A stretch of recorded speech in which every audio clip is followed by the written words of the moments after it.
Hi friends, ఇప్పుడు మీకు కాకరకాయ తాలింపు కర్రీ ఎలా తయారు చేయాలో నేను చూపిస్తాను. ఇప్పుడు కాకరకాయలు 1/2 కేజీ, ఉల్లిపాయలు 1/2 కేజీ, ఆ తర్వాత వచ్చేసి కావాల్సిన తాలింపు సామాను చూపిస్తాను.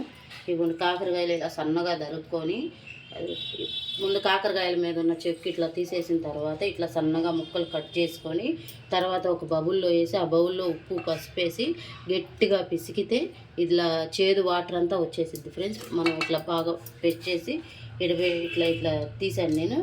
ఆ తర్వాత ఉల్లిపాయలు సన్నగా ఇట్లా కట్ చేశాను. కర్రీ ఎట్లా చేయాలో చూపిస్తాను. కాకరకాయ కర్రీ కరకర కాకుండా బాగా పంటికి మెత్తగా తగిలేలాగా చేస్తాను ఫ్రెండ్స్. చూడండి, చిన్నపిల్లలైనా ఈజీగా తినేస్తారు. తర్వాత వచ్చేసి ఒక బాండీలో ఇట్లా ఆయిల్ పోసుకొని, కొంచెం ఆయిల్ అయితే ఎక్కువే పట్టిద్ది ఫ్రెండ్స్. అయ్యో ఇంత ఆయిల్ అని అనుకోవద్దు, మనం కర్రీ చేసేలోపు ఆ ఆయిల్ అయితే ఉండదు. తర్వాత వచ్చేసి జీలకర్ర కొంచెం ఇలా మెష్ చేసుకొని వేసుకోవచ్చు. ఆవాలు, పచ్చెనగలు అంటారు కదా ఫ్రెండ్స్, పచ్చెనగలు,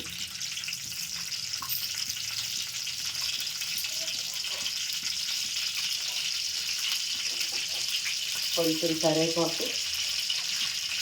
ఇప్పుడు ఇవి బాగా వేగినాక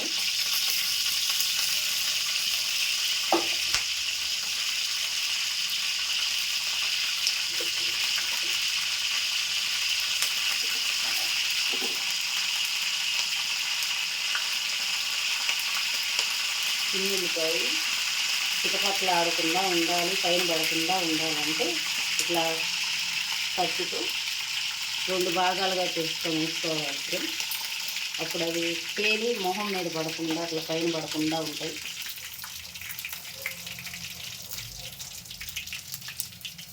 ఇవన్నీ బాగా వేగాయి ఫ్రెండ్స్. ఇప్పుడు వచ్చేసేసి కాకరకాయలు వేసుకోవాలి. తాలింపులో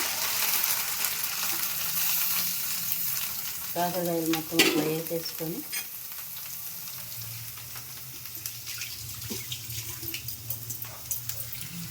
ఇట్లా కలిపేసుకోవాలి. ఇట్లా కలిపేసేసి 2 నిమిషాలు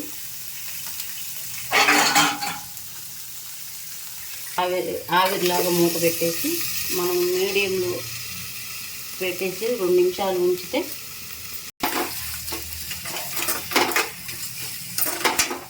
కదా. ఇట్లా ఉంచి ఇట్లా 2 నిమిషాలు ఆగిన తర్వాత ఇంకా చేదే ఉంటుంది, కాకరకాయలు కదా, చేదుగానే ఉంటుంది.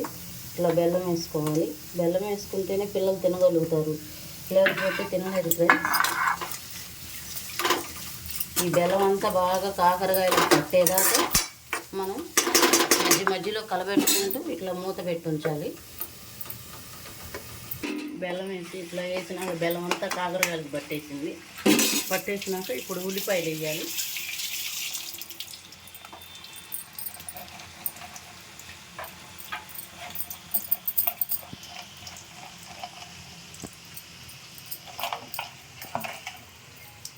ఉల్లిపాయలు వేసుకున్నాక సాల్ట్, చిటికెడు పసుపు, మళ్ళీ కొంచెం బెల్లం వేసుకోవాలి. లేకపోతే కాకరకాయలకి చేదు పట్టేసి ఉల్లిపాయలకి చేదు వచ్చింది. కొంచెం బెల్లం వేసుకొని ఇట్లా మొత్తం మిక్స్ చేసుకోవాలి. మిక్స్ చేసుకొని ఒక 10 మినిట్స్ అట్లా అయిపోతే మెత్తగా కర్రీ తయారైపోయింది. ఇట్లా బాగా మిక్స్ చేసుకొని దాని మీద అయితే ఒక మూత ఇట్లా బౌలిచ్చి పెట్టుకోవాలి. చూడండి ఫ్రెండ్స్, చూడండి ఫ్రెండ్స్, ఇట్లా మనం 3 మినిట్స్కి ఒకసారి 2 మినిట్స్కి ఒకసారి తీసి ఇట్లా మనం ఇట్లా కలబెడుతూ ఉంటే ఒక 10 మినిట్స్ 15 మినిట్స్లో కర్రీ అంతా బాగా మెత్తగా తయారైపోయింది.